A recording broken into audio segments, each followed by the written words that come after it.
Muito bem, e assim nós seguimos com a última mensagem dessa série, Nada Me Faltará, mas no domingo que vem, no nosso especial de ação de graças, nós ainda estaremos trabalhando exatamente essa ideia da gratidão de Deus, do reconhecimento de que nós somos muito abençoados por Deus.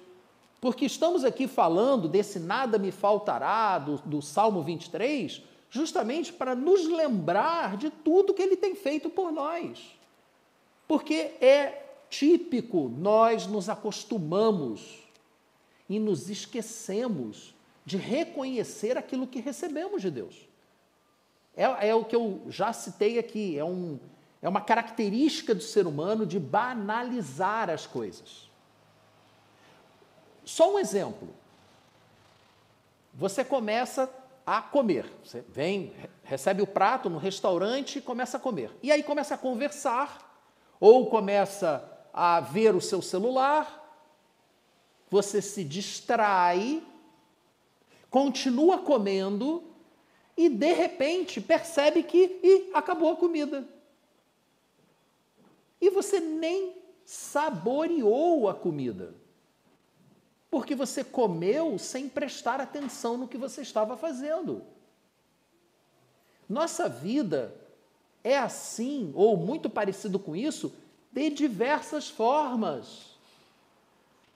Nós nos distraímos no dia a dia e não percebemos o que está acontecendo conosco. Vou dar mais um exemplo para vocês. Você pisca os olhos várias vezes por minuto e nem percebe que está fazendo isso. É automático, é instintivo.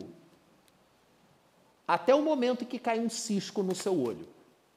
Aí você começa a perceber quando está piscando os olhos, porque dói, porque arde.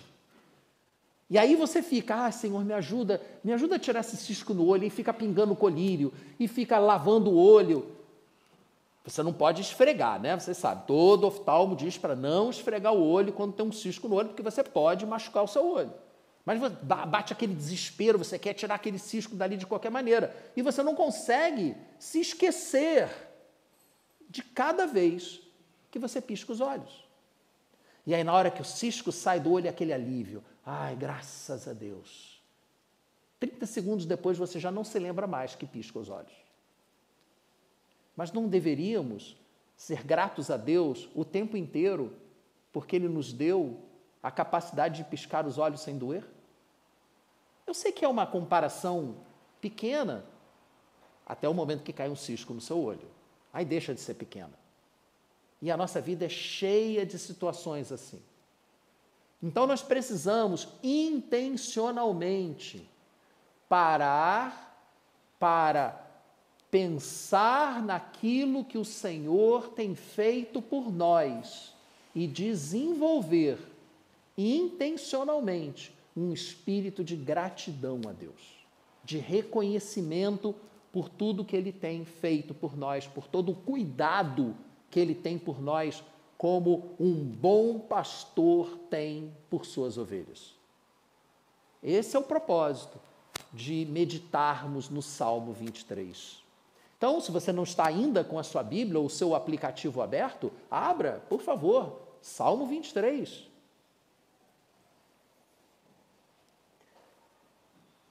E eu vou ler os 4 primeiros versículos que tratam da paz e da segurança que o Senhor nos oferece. Vamos nos lembrar deles.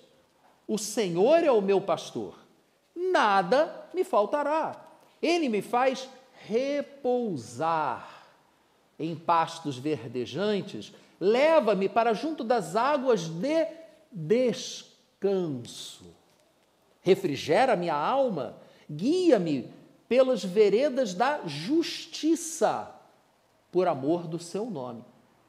Ainda que eu ande pelo vale da sombra da morte, não temerei mal algum, porque tu estás comigo.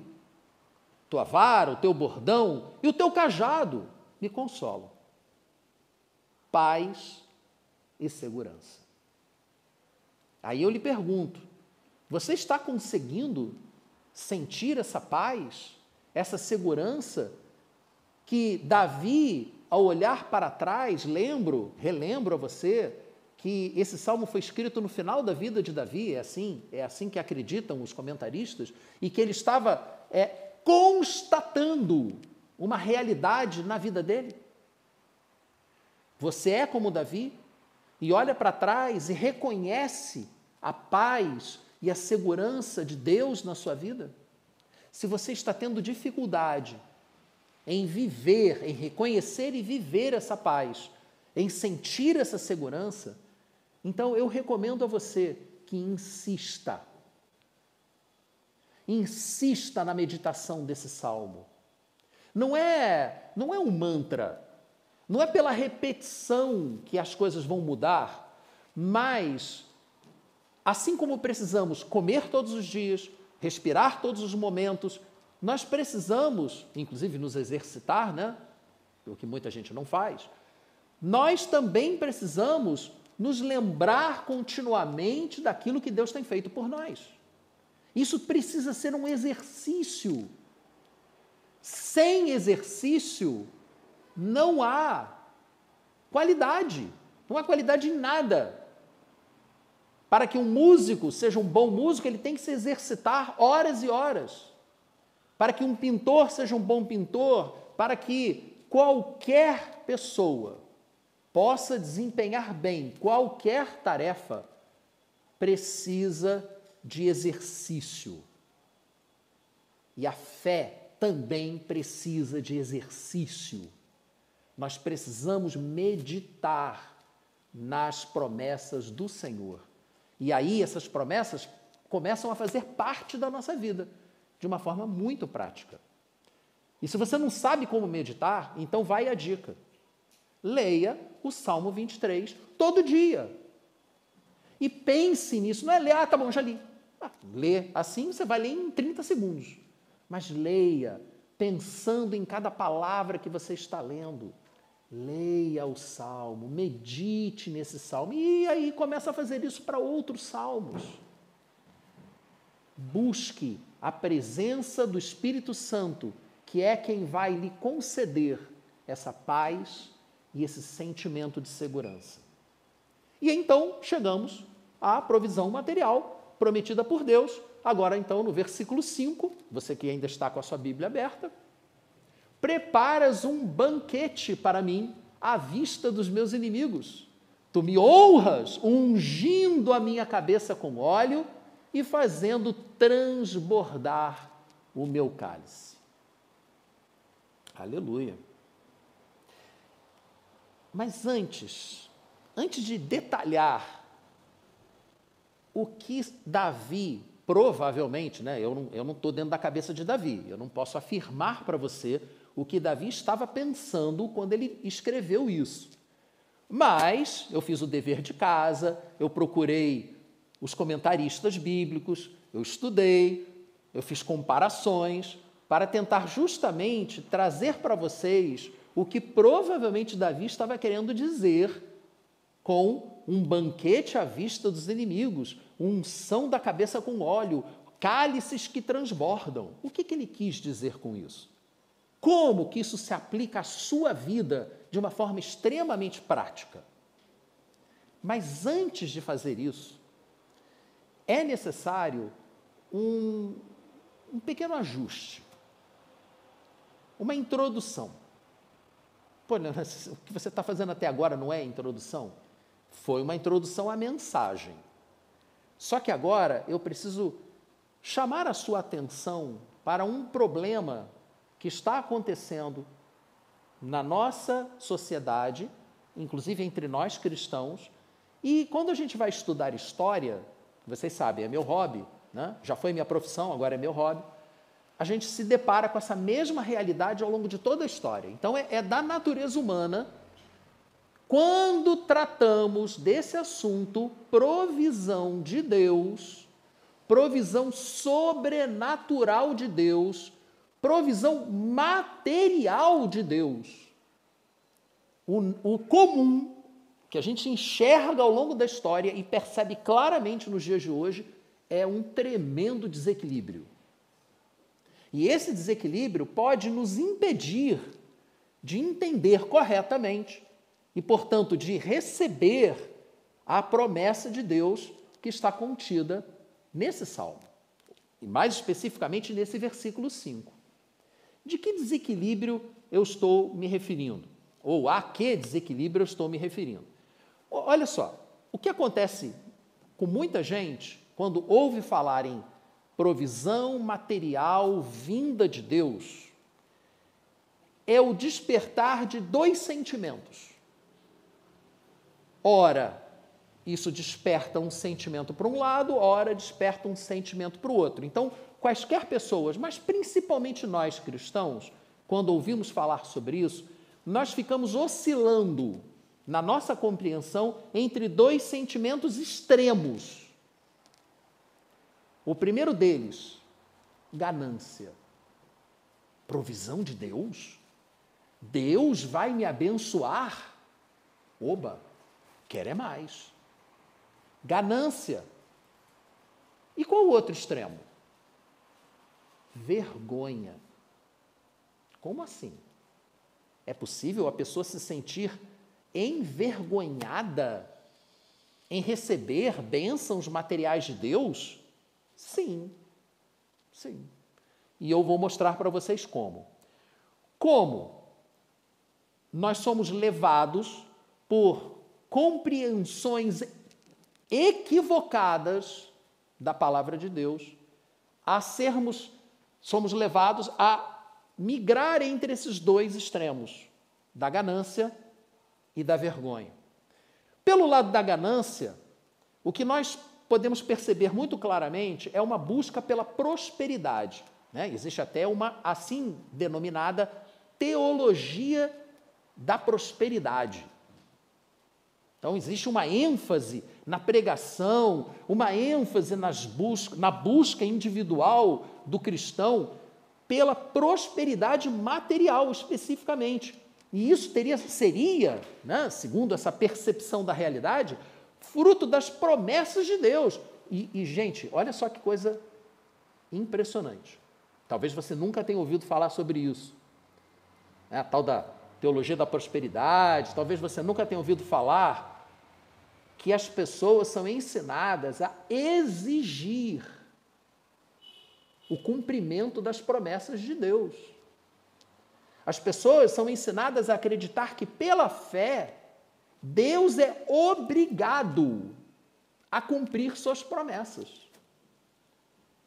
Essas pessoas são ensinadas, não de forma muito clara, é óbvio, de que elas têm a capacidade de manipular o mundo espiritual com a sua fé. Que se elas jejuarem, Deus será obrigado a atendê-las. E isso me lembra quando eu era criança, que uma senhora que trabalhava para os meus pais, uma vez chegou para mim e disse assim: esta semana eu vou fazer um trabalho que vai obrigar o meu santo a me atender. Aí eu olhei para ela e falei: você não virá trabalhar aqui em casa essa semana? Eu era uma criança, né? Não, eu estou falando de um trabalho. Aí eu, tá, qual trabalho? Eu já era chatinho quando era criança, tá? Desculpe. Qual trabalho? Não, é que eu... Aí ela tentou me explicar. Agora, eu não lembro as palavras que ela usou, sinceramente, mas agora eu já sei do que ela estava falando.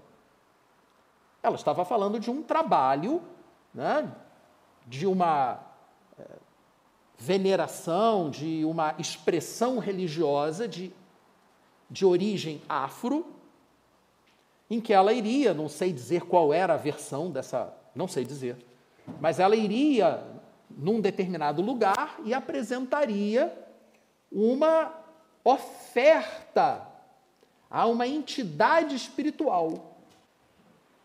E esta oferta que ela iria fazer obrigaria esta entidade espiritual a atendê-la. Está falhando o meu microfone?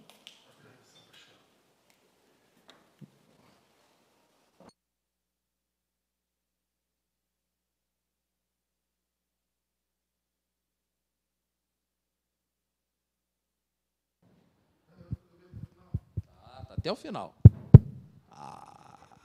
Isso dói, né? Quando a gente faz isso, dói no ouvido da gente, não dói? Desculpe, tá? Se doer no seu ouvido. Essa pessoa, essa senhora que trabalhava para nós, ela sinceramente acreditava, ela tinha fé de que aquele trabalho que ela faria obrigaria uma determinada entidade a atender o seu pedido. E de forma semelhante, não é igual, alguns cristãos passaram a acreditar que a sua fé e que os seus exercícios de fé obrigam Deus a fazer o que as pessoas querem. Como se Deus não fosse soberano. Como se Deus não tivesse a sua própria vontade. Vejam que eu não estou negando o poder da fé, da oração, do jejum. Eu só estou dizendo que há um desvio na função desses exercícios espirituais que devem ser buscados, sim, devem ser realizados, sim. Devemos orar, devemos jejuar, devemos crer nas promessas de Deus, mas o propósito disso é que a gente tem que tomar um certo cuidado. Nós não obrigamos Deus a fazer nada. Deus nunca será obrigado a fazer nada, ou então ele deixa de ser Deus. E o que motiva muitas dessas pessoas a essa atitude é a mais pura ganância. É a busca dos bens materiais pelos bens materiais, para tê-los, para obtê-los, para guardá-los, entesourá-los.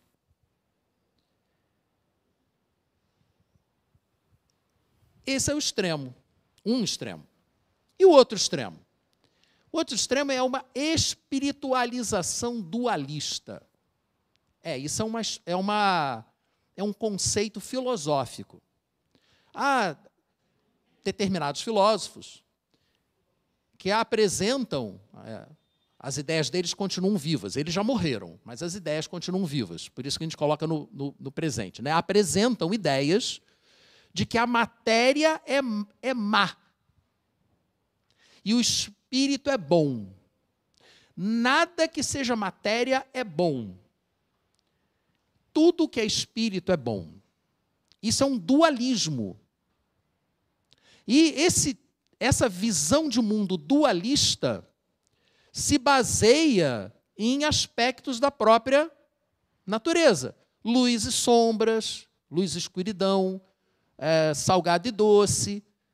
E há diversas sociedades que desenvolveram as suas religiões em cima dessa visão de mundo dualista. O yin e o yang, por exemplo, que são justamente dois extremos competindo entre si e se complementando numa visão de mundo que busca um certo equilíbrio. Então, de um lado, uma visão de mundo que leva, inclusive, à formação de religiões que buscam manipular o espiritual, e, de outro lado, também uma visão de mundo, né, uma cosmovisão, que acredita na existência do espiritual, mas coloca o espiritual num nível tão transcendente que não tem contato com a matéria. E que nós, para ascendermos espiritualmente, precisamos nos desconectar da matéria. Precisamos viver uma vida ascética. E que buscar bens materiais nos diminui espiritualmente. E que ter bens materiais é ruim, é errado. E aí, quando buscamos as bênçãos materiais, esse pensamento, que, convenhamos, é bem menos comum do que o outro, né, na nossa sociedade, esse pensamento nos leva a nos sentirmos culpados, envergonhados. E ainda tem ideologias, né, que pregam uma igualdade, né, na sociedade e tudo, e também lançam culpa sobre quem tem, né? Ah, veja tantos que não têm, se você tem, você é culpado. Então, existe também esse aspecto mais ideológico. Mas o fato é que nós oscilamos, ou podemos oscilar, entre essas duas visões de mundo extremadas e que nos tiram do equilíbrio, do ponto de equilíbrio onde podemos ser verdadeiramente abençoados materialmente por Deus, na provisão material das nossas necessidades.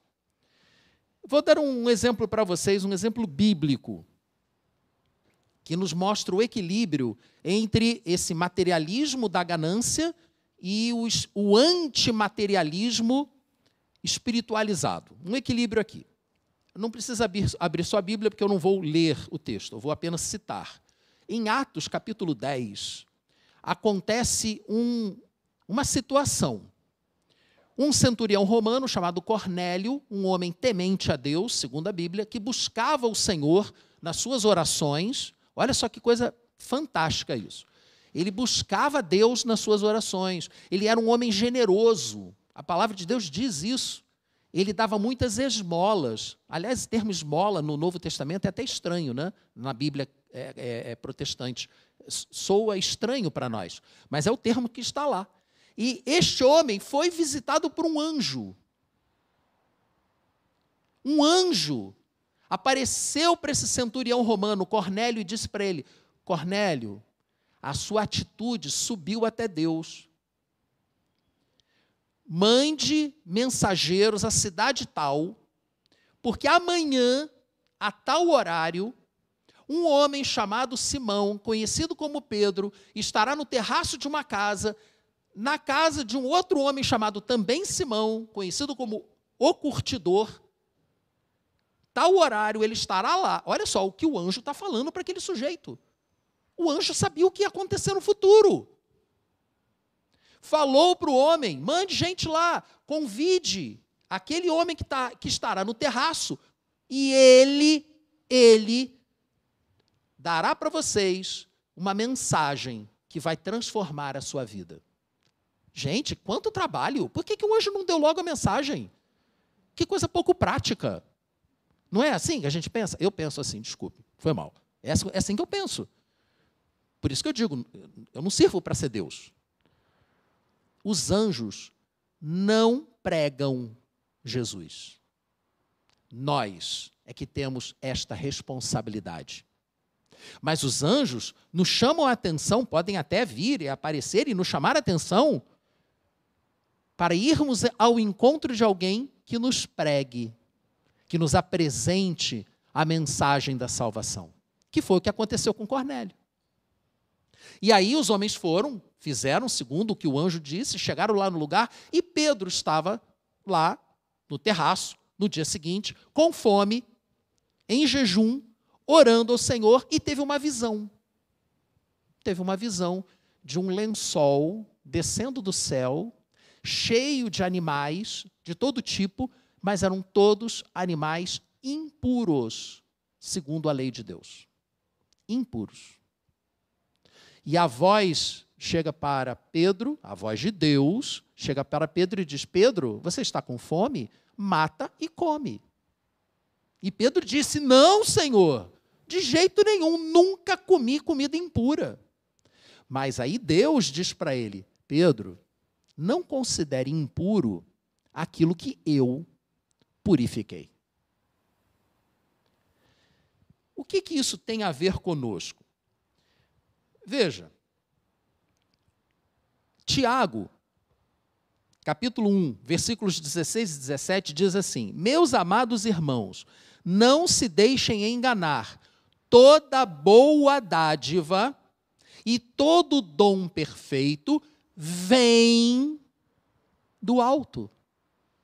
Olha o paralelo com a visão de Pedro. Descendo do Pai das luzes, que não muda,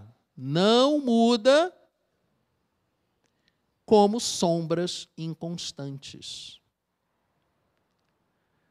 assim como aqueles animais purificados por Deus desciam do céu num lençol, é de Deus que vem a provisão material para as nossas vidas. Aquilo que a olhos mais espiritualistas pode parecer impuro, né, aos olhos dualistas, pode parecer impuro porque é algo material e que nós, como seres espirituais, não deveríamos estar buscando as bênçãos materiais, nesse extremo que eu já citei.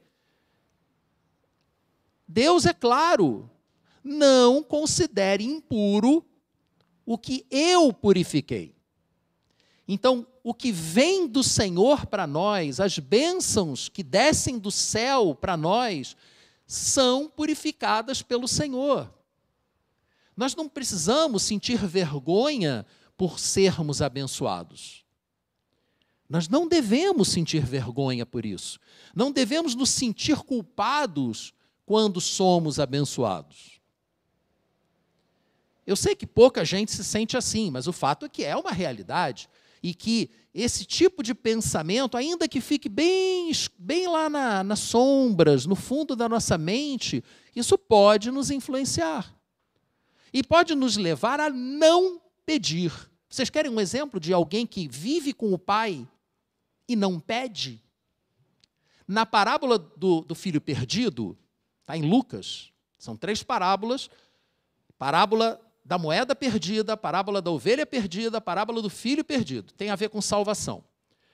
Mas eu quero chamar a atenção de vocês apenas para o detalhe do filho mais velho.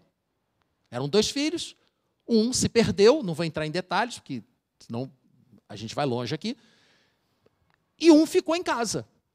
Quando o filho perdido se arrependeu e voltou, o pai o recebeu com festa.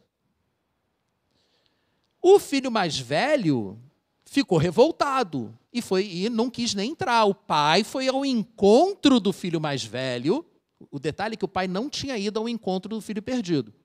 Ele teve que tomar a decisão de voltar sozinho. Mas o filho mais velho, que ficou do lado de fora e não queria entrar, porque estava com ciúme, né? Vamos cá entre nós. Estava com ciúme do outro que chegou e foi recebido com festa. E aí o pai foi lá: meu filho, por que você está assim? Vem para casa, vem festejar com a gente. Não, estou aqui, eu vivo aqui contigo, trabalho todo dia. Esse cara aí, que torrou tudo, você vai e faz uma festa, faz uma churrascada para ele. Eu não ganhei nem um cabritinho para fazer um churrasquinho aqui com os meus amigos. Qual a resposta do pai? Meu filho, tudo que é meu é teu. Até porque a metade do outro irmão já tinha sido vendida para o outro irmão levar e torrar. O que ficou era dele, por herança. Já era tudo dele mesmo. E o pai fala isso: meu filho, tudo que é meu é teu. Você não tem porque não pede. Então, muitos de nós não temos porque não pedimos.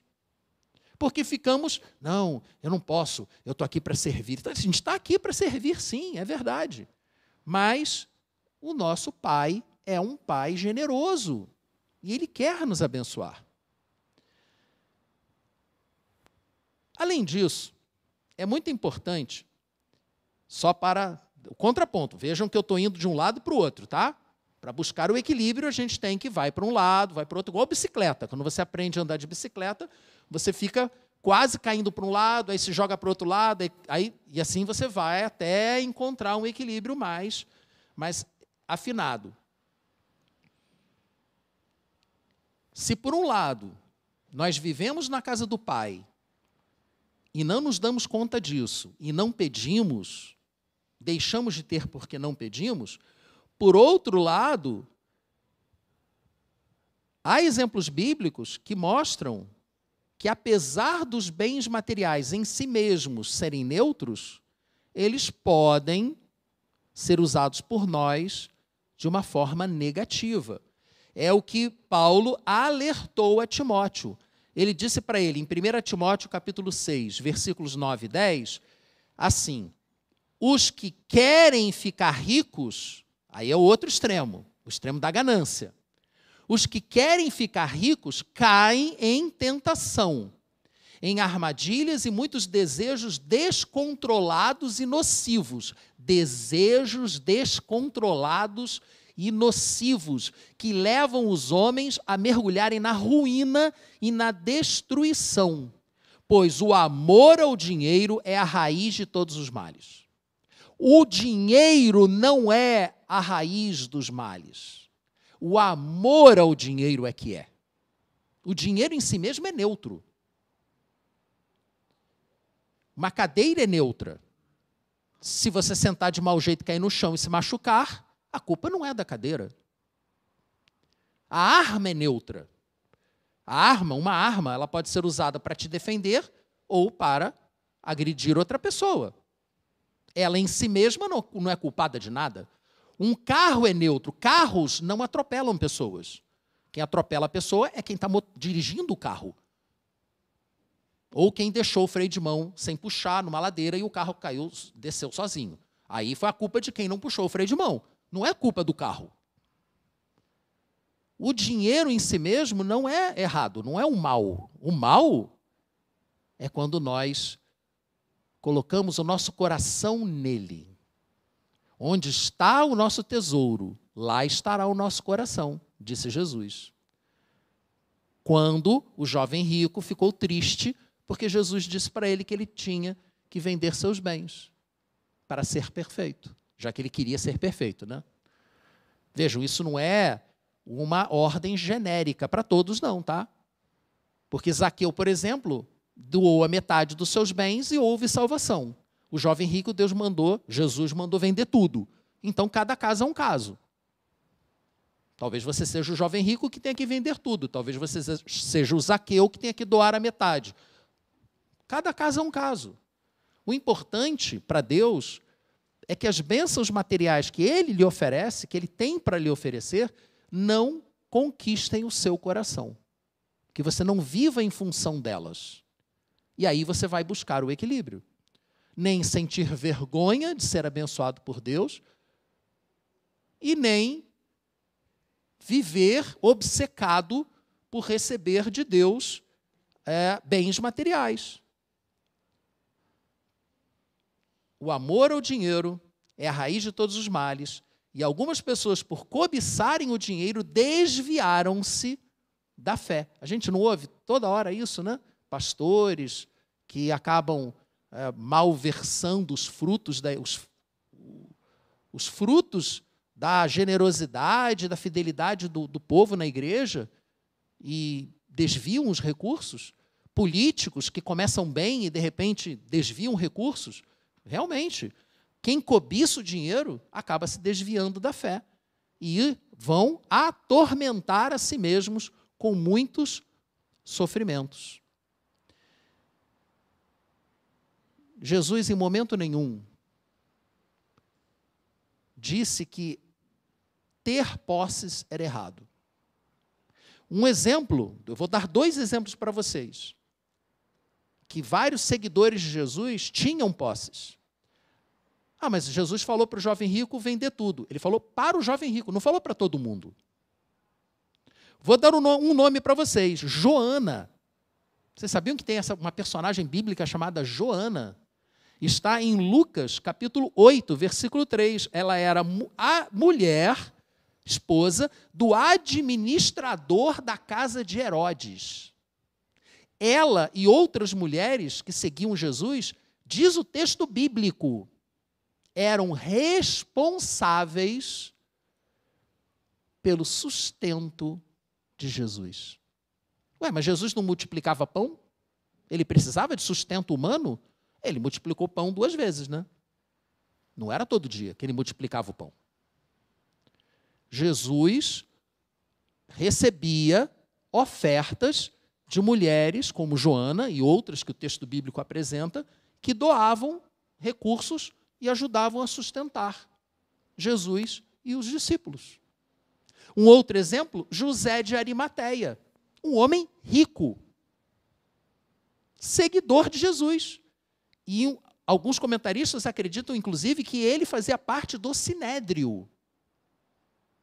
E José de Arimateia E Nicodemos, aquele mestre do Sinédrio que foi a Jesus lá em João capítulo 3, que levou Jesus a dizer para ele que Deus amou tanto o mundo que enviou o seu próprio Filho para que todo aquele que nele cresce não morresse, mas tivesse a vida eterna. Jesus falou isso em resposta a uma pergunta de Nicodemos. E foi Nicodemos e José de Arimateia que resgataram o corpo de Jesus e levaram para ser sepultado. E levaram para ser sepultado onde? Num túmulo novo, recém-cortado na pedra. Túmulo que pertencia a José de Arimateia. O texto bíblico, lá em Mateus, capítulo 27, diz claramente: o túmulo era novo e o homem era rico e era discípulo de Jesus. Então não há nenhum impeditivo. Não há. É tudo uma questão do que é que você pretende fazer, o propósito que você dará às bênçãos que você receber do Senhor. Essa que é a questão. E aí, então, feito essa explicação, e eu confesso para vocês, quando eu concluí isso, eu pensei, poxa, vai sobrar pouco tempo para o Salmo 23, 5. Precisa ser tão detalhada? E senti, sinceramente, que precisávamos, que nós precisamos constantemente nos lembrar da necessidade de equilíbrio no que diz respeito à provisão material. Nós precisamos entender que os recursos materiais não são um fim em si mesmo. O propósito que aplicamos a eles é que os santificam. E podemos, sim, ser pessoas de muitos recursos, abençoando a obra de Deus, como Joana, como José de Arimateia abençoaram. Lídia, que era vendedora de púrpura, um tecido caríssimo, que abençoou Paulo. Então, podemos ser essas pessoas de recursos, abençoando a obra de Deus, desde que não nos deixemos dominar pela ganância, pelo amor ao dinheiro. Aí sim, aí a gente vai ter sofrimento. Esse é o ponto. Assim colocado, nós podemos, esclarecida essa questão do nosso posicionamento em relação aos bens materiais, podemos ver o que significa esse negócio de preparar um banquete à vista dos inimigos. Prometo que serei breve. Não vou mentir para você. Serei breve. Eu não sei se você já ouviu falar num grupo satírico britânico chamado Monty Python. Eles têm uns filmes, inclusive tem um filme que é bem, vamos dizer assim, irreverente em relação a Jesus, que é a vida de Brian. O Brian é um camarada que vive no mesmo tempo de Jesus. Ele acha que é ele que está sendo enaltecido. Jesus faz o milagre e ele acha que foi ele que fez. Então, realmente é irônico. É irônico, tem gente que acha que é desrespeitoso, mas depois desse filme, os próprios integrantes do Monty Python disseram que eles nunca foram desrespeitosos com Jesus e que eles reconhecem a importância de Deus, de Jesus e tudo mais. É impressionante, eles falaram isso e não estavam brincando, eles falaram sério. Mas esse negócio de um banquete à frente dos inimigos parece até filme do Monty Python. Os caras ali, os britânicos, tomando chazinho, enquanto os zulus estão lá matando todo mundo. Não, para. No meio da guerra, tem um filme deles que faz isso, eu acho que é o sentido da vida. No meio de uma batalha lá com os zulus, 5 horas da tarde, para tudo, hora do chá. Aí os caras sentam para tomar chá e os zulus ficam parados, esperando. Me lembrando, desculpe, eu não consegui me esquecer dessa imagem, desse filme. Gente, o que significa isso? E eu fui perguntar para os universitários. Fui pesquisar. E o que eu encontrei sistematicamente foi o seguinte: Davi era um homem de guerra. Isso é um fato. Sempre no meio de alguma disputa política ou militar, sempre. Mas no final da vida ele pôde dizer que a provisão de Deus era como um banquete na frente desses inimigos que viviam perseguindo ele, desses adversários. Em outras versões, em vez de inimigos, é adversários. Você tem adversários? Tem. Você tem? Não, não tem ninguém contra mim. Tem. O diabo é seu adversário. A palavra Satanás significa exatamente adversário, inimigo. Então você tem um inimigo, sim.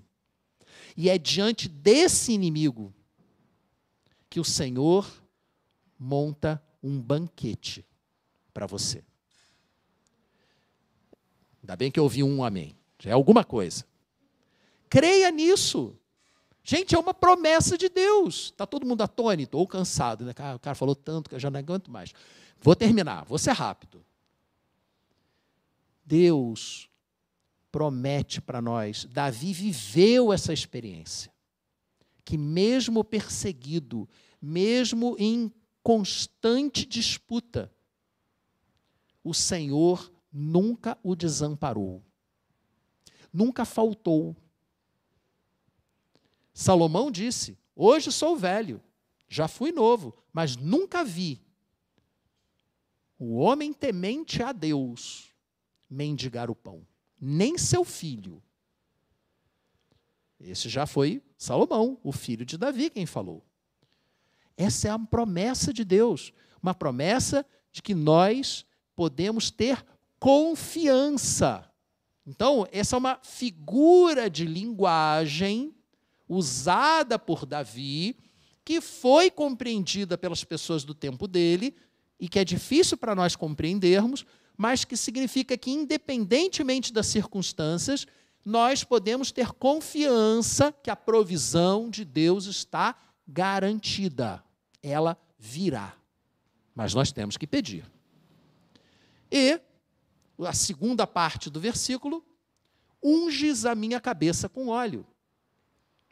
O ato de ungir a cabeça com óleo demonstra cuidado, zelo, deferência. Não vou ler a passagem toda, porque realmente o tempo já vai correndo à minha frente, mas em Lucas, capítulo 7, do versículo 36 ao versículo 50, tem uma situação em que Jesus é convidado por um fariseu para um jantar. E no meio desse jantar, ele já reclinado à mesa, chega uma mulher por trás de Jesus com um vaso de alabastro, que é uma pedra translúcida, caríssima, cheia de um perfume caro, e começa a chorar aos pés de Jesus e lavar os pés de Jesus com as suas lágrimas e enxugar os pés de Jesus com seus cabelos. E depois de ter lavado os pés de Jesus, enxugado os pés, como é que o pessoal conseguiu continuar comendo com isso? Eu não sei. Não sei. Eu fico pensando assim, deve ter parado, todo mundo ficou olhando, né? E a comida lá esfriando. Mas, enfim, está lá a mulher fazendo isso. Depois ela ainda ungiu os pés de Jesus. E aí o pessoal, esse cara não é profeta. Se ele fosse profeta, saberia quem é essa mulher, porque o texto diz que era uma mulher pecadora. E aí, o que Jesus diz? Ao perceber que estava sendo criticado pelo seu anfitrião, porque a mulher era pecadora, Jesus lhe disse, está no versículos 41 e 42, 2 homens deviam a certo credor. Um lhe devia 500 denários e o outro 50. Nenhum dos dois tinha como lhe pagar, por isso perdoou a dívida de ambos. Qual deles o amará mais? A resposta era óbvia, e o homem realmente respondeu, obviamente, aquele a quem foi perdoada a dívida maior amará mais. E Jesus lhe disse, versículos 44 a 47, vê essa mulher? Entrei na sua casa, mas você não me deu água para lavar os pés. Ela, porém, molhou os meus pés com as suas lágrimas e os enxugou com os seus cabelos. Você não me saudou com um beijo, mas essa mulher, desde que entrei aqui, não parou de beijar os meus pés. Você não ungiu a minha cabeça com óleo. Olha aí. Por isso que eu me lembrei dessa passagem. Você não ungiu a minha cabeça com óleo, você não demonstrou cuidado, zelo por mim. Mas essa mulher derramou perfume nos meus pés. Portanto, eu lhe digo, os muitos pecados dela lhe foram perdoados, porque ela amou muito. Mas aquele a quem pouco foi perdoado, pouco ama. Palavras de Jesus. E Davi disse que Deus, ao preparar um banquete para ele, Davi, ao longo da sua vida, ao ter zelo, aquele zelo cuidadoso por ele, esse zelo foi tão intenso que era como se estivesse ungindo a sua cabeça com óleo. Foi isso que Davi estava querendo dizer. Deus com isso estava demonstrando o seu amor. A mulher não demonstrou amor ao beijar os pés de Jesus, ao chorar sobre eles, ao derramar aquele perfume nos seus pés, ao ungir nossa cabeça com óleo. Deus está mostrando o quanto nos ama, o quanto Ele te ama. E para encerrar, o meu cálice transborda. Isso é óbvio, né, gente? A promessa de Deus não é apenas a promessa de cuidado, de zelo, de amor, é uma promessa de abundância. O nosso Deus, Ele é Senhor dos senhores, Ele é Deus do ouro e da prata. Olha o versículo que a turma da prosperidade usa aí. Mas é verdade, o nosso Deus é o Deus do ouro e da prata, e Ele nos promete bênçãos materiais, Ele nos promete o sustento de que precisamos, mas não nos promete pouquinho. Não, Ele nos promete abundantemente. Porque muita gente pensa assim, tudo bem, Senhor, né, não está no Pai Nosso, dá-nos o pão de cada dia. Hoje, dai-nos hoje o pão de cada dia. Se eu pedir para amanhã, é falta de fé. Aquela comparação com o maná que desceu do céu, que você só podia pegar para aquele mesmo dia. Mas isso é para a gente não ficar ansioso pelo dia seguinte. Isso não significa que Ele vai só dar um pãozinho. Não é isso. Ele vai dar o que for necessário, e abundantemente. E isso não é teologia da prosperidade. Porque a minha vida não vai ser pautada por isso. Minha vida vai ser pautada pela certeza do amor de Deus. Vejam, Paulo disse aos Romanos, capítulo 8, versículo 32. Aquele que não poupou a seu próprio filho, mas o entregou por todos nós, como não nos dará juntamente com ele e de graça todas as coisas? Essa é a abundância prometida para nós. É verdade que essa citação que eu acabei de dar de Paulo, ela está inserida num contexto muito mais amplo. Um contexto que fala, inclusive, de perseguição, de sofrimento, de perda. Não é triunfalista não, tá, gente? Essa promessa aqui de Deus, feita através de Paulo, ela não é triunfalista. Mas ela é uma promessa de abundância, uma promessa de provisão. Mesmo no meio das tempestades, das lutas do nosso dia a dia. Precisamos de um posicionamento equilibrado diante dessa provisão natural, material de Deus. Mas Davi nos mostrou nesse versículo 5 que ele acreditava, ele olhou para a vida dele e ele percebeu que essa provisão era garantida, era amorosa e era abundante. E aí eu lhe pergunto, qual a sua necessidade? Do que é que você precisa? Necessidade material? Você tem necessidades materiais? A nossa igreja tem. E eu oro todos os dias para que o Senhor abençoe a sua vida. A sua vida. E dessa forma, em reconhecimento e por generosidade, você abençoe a igreja. Porque o maior antídoto contra o egoísmo, a ganância, é a generosidade. Não foi o que, entre aspas, salvou Zaqueu? Quando Zaqueu disse que daria metade dos seus bens para os pobres, o que Jesus disse para ele? Hoje entrou salvação nessa casa. Zaqueu não declarou que cria em Jesus Cristo como Senhor e Salvador, mas a atitude dele mostrava o que ele acreditava. Generosidade mostra a fé que nós temos. E o nosso Deus é um Deus generoso, um Deus de abundância, um Deus amoroso. Feche os seus olhos, vamos ter um momento de oração. Apresente a Deus agora a sua necessidade.